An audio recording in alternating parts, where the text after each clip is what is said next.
एक बार ऐसे हुआ ना, बिजनेस तो शुरू किया 2 साल हुए, पर होता है ना कुछ ना कुछ अप एंड डाउन तो होते रहते हैं। तो बिजनेस पूरा कोलैप्स हो चुका था। 20-25 हजार डाले थे, वो सारे चले गए, मेरे पास 1 रुपया नहीं था, सारा खाली। और उस टाइम को मेरे फैमिली, मतलब मेरे माता पिता, मेरे भाई वगैरह गाँव में चले गए। नियर अबाउट 2011, 2012-13 की बात होगी। वो मेरे गाँव में कर्नाटका में चले गए थे, और मैं यहाँ पे घर में अकेला था उस टाइम को। फिर जस्ट फॉलोअप भी था, तो कोई एक टीचर आके फॉलोअप लेगा। और उस दिन क्या हुआ, मुझे मतलब इतना डाउन था, बहुत इतना स्ट्रेस किया। देखो बिजनेस कोलैप्स हो चुका, मेरे पास पॉकेट जितना भी पैसा डाउन किया, जिनके लिए निकाला वो चले गए, पैसा चला गया, कुछ भी नहीं था। तो देखो बिजनेस डाउन हो गया, एक में वही एक अर्निंग सोर्स था, वो चला गया, तो क्या हालत होगा, यू नो दैट। और पॉकेट में कुछ भी पैसा नहीं है। इस टाइप को मेरे को फिर घर में ऐसे ही पड़ा था। तो संडे था, तो वो हॉलीडे तो स्ट्रांग थे हमारे पास सब। खुद से फिर उन्होंने फॉलोअप ऑर्गेनाइज किया, कोई टीचर फॉलोअप वगैरह लिया। और फिर जब वो घर पे आए थे, देखा मैं, मुझे जैसा था ना, उठता था तो चक्कर आता था, उठता था चक्कर आता, इतना स्ट्रेस था। और खाया कुछ भी, दिन भर खाया पिया नहीं था। तो कुछ वॉलंटियर्स ने लाया, कुछ कुछ चाय वगैरह पिया। फिर उसके बाद उसी समय मैंने 2-3 बार ना, अपने स्वामी जी गोविंदा जी करके टीचर है, उन टीचर ने हमको मुझे फोन किया था 2-3 बार कि ऐसे ऐसे सॉरी, त्रिपुरी करके गांव है तमिलनाडु में, सॉरी कुंभकोणम करके तमिलनाडु में, वहां पे प्रत्यंगिरा देवी का हवन होता है, जो बिजनेस बढ़ाने के लिए किया जाता है। जने तो वहां पे आ जा, तो तेरा बिजनेस बढ़ेगा। मैंने तो सोचा यार, मेरे पास पॉकेट में कुछ नहीं, मैं तमिलनाडु कहाँ जाऊंगा। तो बोला ये कुछ भी बोल रहे यार, फोन कट कर दिया मैंने। वापस आए फिर फोन, वो क्या बोला है कि ऐसे ऐसे युवराज करके एक लड़का है कोथुर से आ रहा है, तो उसके साथ उसके कार में तू आ जा। फिर मैंने बोला अरे, आर्ट ऑफ लिविंग का कोई बंदा होता है तो हम तुरंत ही बेझिझक जा जाते ना, फैमिलियर है। तो उसने आर्ट ऑफ लिविंग का कोर्स भी नहीं किया था, मैं उसको पहचानता भी नहीं, तो उसके साथ अकेला जाऊँ कैसे। तो बोले ये तो पॉसिबल नहीं, वो टाल दिया। ऐसे 2-3 बार कॉल आया। फिर रात को 10:30, 10:15 बजे, 10:15 बजे उस लड़के का, युवराज का कॉल आता है मुझे, जिसने आर्ट ऑफ लिविंग का कोर्स भी नहीं किया। वो मुझे क्या बताया पता है फोन करके, तो अभी तक मुझे मेरे घर पे नहीं आया, हमें तो जाना है ना कल। मैं कुछ बोलूं उसके पहले वो क्या बोला पता है, क्या तू ऐसा सोचता है, तेरे पास पैसा नहीं है तो मैं, तू कैसे जाएगा, क्या तुझे तेरे गुरु पे इतना विश्वास नहीं क्या। मेरी बोलती बंद हो गई। बोला अभी तो चॉइस नहीं है, फिर निकलो। तो घर से बाहर निकला मैं, अपना बैग था, कॉलेज बैग होता है, उसमें कुछ कपड़े डाल दिए, घर से बाहर निकला। बोले जे होगा देखा जाए। घर से बाहर निकला और जस्ट रोड पे आया, हाईवे पे आया। तो फिर उसके बाद देखा, देखते कुछ लिफ्ट मिलता है क्या कहीं। तो वो जाना था मुझे कोथरूड पुणे में, नियर अबाउट 20 किलोमीटर था। तो वहां जाना है, तो कैसे जाऊँ कुछ समझ में नहीं आ रहा था।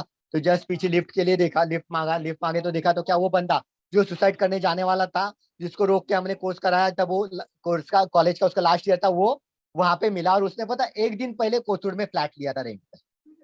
देखो गुरुदेव कैसे कैसे क्या क्या कराते हैं। That's Guru connection. कितना भी स्ट्रेस हो, गुरुदेव के साथ अगर एटीट्यूड में रहोगे ना, तो अपने आप होता है। तो मेरा पहला ग्रेटिट्यूड हुआ उस बंदे के लिए जिसने मुझे उस कोठूर में पहुंचाया। फिर वहां पे उस बंदे के पास, युवराज के पास मैंने खाना खाया, और फिर हम सो गए। दूसरे दिन सुबह उठने के बाद 5 बजे हमारी जर्नी शुरू हुई, होंडा सिटी कार। वो ड्राइवर और वो युवराज आगे बैठे, और मैं राजा के बाद एकदम लाइक किंग। गुरुदेव कहते हैं walk like a king and be as a perfect servant as like walk a king. राजा के परा मैं एकदम पीछे आराम से बैठा हूँ। मस्त बैठ के हमारी जर्नी शुरू हुई। ऐसे करते करते करते शाम को 7 बज गए। तो ड्राइवर ने क्या कहा कि अभी तो क्या है, हम एक दो गोविंदा जी तो हमको वहां पे हवन के लिए लेके जाने वाले। तो वो उन्होंने क्या कहा था, एक दिन हमें हॉल्ट है, हॉल के बाद हमारा अमावस्या के दिन हुआ करते हैं, तो वहां जाना है। तो इन्होंने क्या कहा ड्राइवर ने, हम तमिलनाडु में एंट्री करते हैं, त्रिपुरी में आज रात रुकते हैं, फिर कल वहां चले जाएंगे। पर देखो ये सब जा रहे थे, ये डॉक्टर, ये क्या बोलते हैं, वो टीचर ने भी मुझे बोला था तमिलनाडु आओ, ये आओ। पर मेरा उससे कुछ लेना नहीं था। मेरे दिमाग में क्या चल रहा था, मुझे मिलना है तो क्या, गुरुदेव से मिलना है। गुरुदेव ने मुझे कहा था बिजनेस शुरू कर, मुझे गुरुदेव से मिला, मुझे बाकी कुछ नहीं पता। मेरे मन में तो इतना ही था, मुझे कुछ भी हो जाए, मैं तो कभी वो झगड़ता हूँ गुरुदेव, तुमको जो करना है करो, मुझे तुमको मिलना है। मेरे मन में आया, और मेरे आंखों से आंसू निकले, क्या करूं। पर ये तो आर्ट ऑफ लिविंग के बंदे नहीं, इनको कैसे बताओ कि आप बैंगलोर में जाते हैं, आज वहां पे रुकते हैं। बस गुरुदेव को दिल से प्रार्थना की कि मुझे आपको मिलना है बस, और सरेंडर करके, समर्पण करके बैठ गया। और पता है वो ड्राइवर 10 बार उस एरिया में घुमा, वहां पे गया तमिलनाडु कर्नाटका वगैरह, फिर भी रोड गाइड होने के बाद भी वो रास्ता भूल गया। और रात को 11:30 बजे हम कहाँ पहुंचे पता है, मैजेस्टिक, बैंगलोर रेलवे स्टेशन के आसपास। इतने कंफ्यूज हो गया वो बंदा। रात को 11:30 बजे अगर बैंगलोर रेलवे स्टेशन के पास पहुंचा है, तो दूसरा चॉइस ही नहीं है ना, बैंगलोर में ही रहना पड़ेगा हमारे पास। तो बैंगलोर में होटल में रह गए, होता संडे नाइट। फिर वो वहां पे खाना खा के सो गए। मंडे सोमवार के दिन सुबह उठा तो मुझे ये पता था गुरुदेव तो आश्रम में, और आश्रम में तो गुरुदेव रुद्र पूजा लेंगे मंडे सोमवार की रुद्र पूजा तो मिस नहीं करनी है। तो मैंने पूरा बैग है ना ऐसा उल्टा किया, तो उसमें से 1 रुपए 2 रुपए से चुन चुन के मुझे 21 रुपीज मिले। कितना? 21 रुपीज।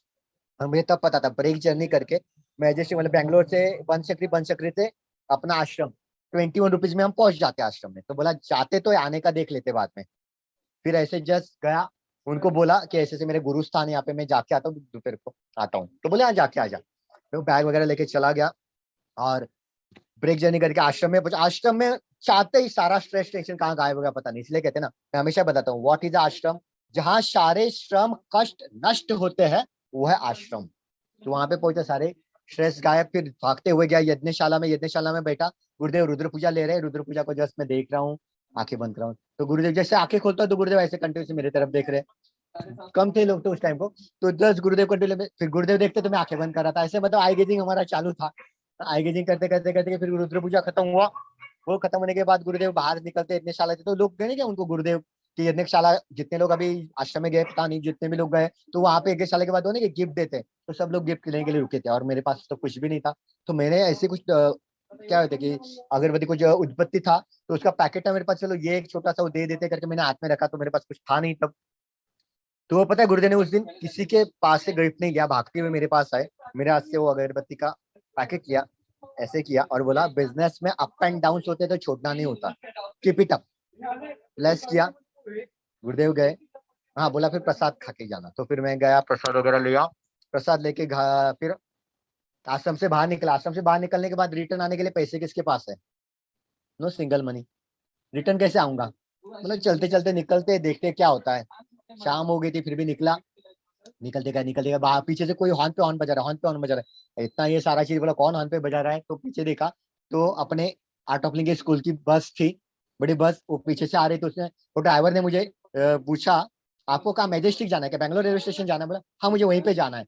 तो बोला हाँ मुझे भी वहीं पे जाना है, मुझे भी वहां पे काम है। तो बोला ठीक है चलो आ जाओ। तो बोला चलो, बैठ गया। फिर उस बस में, उस पूरे बड़े बस में मैं और वो ड्राइवर, गुरु स्टोरीज शुरू। I love Guru stories. तो हम दोनों एक दूसरे की गुरु स्टोरीज बताते बताते बताते जा रहे थे। उसके वाइफ पे भी बहुत स्ट्रगलिंग था, वो आर्ट ऑफ मारने के बाद उसके स्ट्रगलिंग चले गए। हाँ तो ऐसे बताते बताते जाए तो मैजेस्टिक रेलवे स्टेशन, मतलब जहाँ पे बैंगलोर में मुझे उतरना था वो आ गया। और वहां पे पता उसने यू टर्न किया, मुझे उतारा और रिटर्न निकलने लगा। तो मुझे ना आपको यहाँ पे कुछ काम था ना? तो उसने क्या बताया पता है? मुझे अभी याद नहीं आ रहा क्या काम था। क्या बोला पता है? मुझे अभी याद नहीं आ रहा मुझे क्या काम था, मैं जा रहा हूँ वापस आश्रम। तो देखो ये सब गुरुदेव का क्रिया करा था। मुझे छोड़ना था इसलिए वो ड्राइवर को एस्टेब्लिश कर दिया वहां पे। और वो ड्राइवर आके इतना दूर, इतना 2 2.5 घंटे का जर्नी करके वो यहाँ पे आके मुझे छोड़ के चला गया। फिर ये होने के बाद हम गए। फिर दूसरे दिन गोविंदा जी जो आए थे टीचर, उनके साथ हम त्रिपुरी निकलने लगे। मतलब जहाँ पे कुंभकोणम था वहां पे जो हवन करने वाले, तो वहां पे तो उस युवराज ने पैसे भरे तो उसको तो एंट्री मिलने वाली। तो मुझे तो जस्ट मिला, देखते मिला तो मिलो, नहीं तो नहीं। गुरु ग्रेस गुरुदेव पे छोड़ दिया। तो वहां जाते हैं ना, वहां से जस्ट पुणे कुंभकोणम में थोड़ा 10 किलोमीटर पहले पापनाश्रम का गुरुदेव का घर है। मैंने बोला हमारी पूरी जर्नी में पता 35,000 रुपीज लगे, उसमें से 1 रुपया भी मेरा खर्चा नहीं हुआ, सारा उन्होंने लगाया। बोले इतना पैसा खर्चा करके मैं वापस कहाँ आऊंगा, मुझे तो गुरुदेव का घर देखना है। और तब गोविंदा जी टीचर क्या बोले थे, अभी तो हमें जल्दी पहुंचना है, वहां पे इन्होंने पैसे भरे थे तो रिसीट वगैरह लेना है, नहीं तो हमको हवन का चांस नहीं मिलेगा। पर वापस मेरे दिल में, इतना पैसा खर्चा करके मैं गुरुदेव का घर देखने के लिए वापस कब आऊंगा? प्लीज गुरु जी प्लीज, मुझे आपका घर देखना है, प्लीज कुछ तो करो। फिर पता नहीं वो टीचर के मन में क्या है, उन्होंने क्या पता है वो नॉन एबल पीपल को पता, कोई भी हवन करना है तो गुरु स्थान से जाते हैं ना, उसका फायदा बहुत ज्यादा होता है। यू टर्न, गुरुदेव के घर में गए और जाके होता वहां पे केयर टेकर से चाय लिया। इतना बड़े गुरुदेव का जहाँ बर्थ हुआ ना, उस रूम में जब हम गए ना, वहां पे बैठे बैठे 2 मिनट बैठे तो आधा घंटा का पता भी नहीं चला कैसे गया। इतना डीप मेडिटेशन हुआ, डीप फीलिंग वहां पे। फिर वहां से वो पानी वगैरह पे क्या, वहां से निकले वो तृप्त होके कि गुरुदेव का घर भी देख लिया पुराना। और फिर वहां से निकले, फिर वहां से जब हवन में गए, हवन में मुझे भी एंट्री दे दी वहां पे। और एंट्री देने के बाद मुझे सामने ही बैठने का मौका मिला। वो तो जिसने पैसे भरे वो पीछे बैठा, मैं सामने बैठा। और पता है उस दिन वो जो संविदा होते बड़े बड़े लकड़ियां थे, बड़ा यज्ञ होता था वहां पे निकुंज भैया करके, वो दूर रखे थे। वो स्वामी जी वगैरह वहां के तो था ना, वो मुझे बोले तो सामने ही बैठा था, तो लाके इसमें अग्नि में डाला कर, उनको दिया कर। मुझे तो सेवा पसंद है। देखो सेवा कब कहाँ पे कैसा आपको फायदा देता है, वो अगर आप हैबिट बना दो सेवा का। तो मैंने वो संविदा लाता था, अग्नि में दे देता था उनको, लाता देता ही करते गया। और उससे हवन बहुत बढ़िया हुआ। फिर ध्यान हुआ, उसके बाद मैं निकला ना, तब उसी मंदिर में पता है वो जो टीचर थे उन्होंने क्या कहा, ये ध्यान से सुनना, लाइफ का सबसे इंपॉर्टेंट सेंटेंस है ध्यान से सुनना। सुन रहे हो सब? यस। तब उन्होंने क्या कहा पता है, और पता है ये जो यज्ञ हुआ ना निकुंभ यज्ञ, जब वो थंब इंप्रेशन वगैरह करते ना, कुछ साल पहले मुझे कहा था कि ऐसे याद में करो, आपके लिए फायदेमंद है ये निकुंभ याद। इतना पैसा भर के तो मेरे लिए पॉसिबल नहीं, तो मैं नहीं कर पाता था, जो गुरुदेव ने ऐसे कराया। और वो जो टीचर ने कहा, क्या कहा पता है, जब तू गुरुदेव के सामने था ना, जब तू गुरुदेव के सामने था और यहाँ यज्ञ में था ना, तब तेरा महामृत्यु दशा योग चल रहा था। तब तेरा महामृत्यु दशा योग चल रहा था। हम टीचर के वजह से, मतलब टीचर के मुख से गुरुदेव ने बुला के जबरदस्ती करा के तुझे यहाँ पे क्यों बुलाया पता है? अगर तू घर में रहता तो शायद इस दुनिया में भी नहीं रहता, क्या पता उस स्ट्रेस में सुसाइड कर लेता, कुछ भी कर लेता। पर यहाँ पे बुलाना, वो महामृत्यु दशा योग आता है, वो गंडांतर आता है ना, कुछ भी होता है, पर वो महामृत्यु दशा योग से भी बाहर निकालने का काम गुरुदेव ने किस तरह से किया देखो, और मैं वहां से बच गया।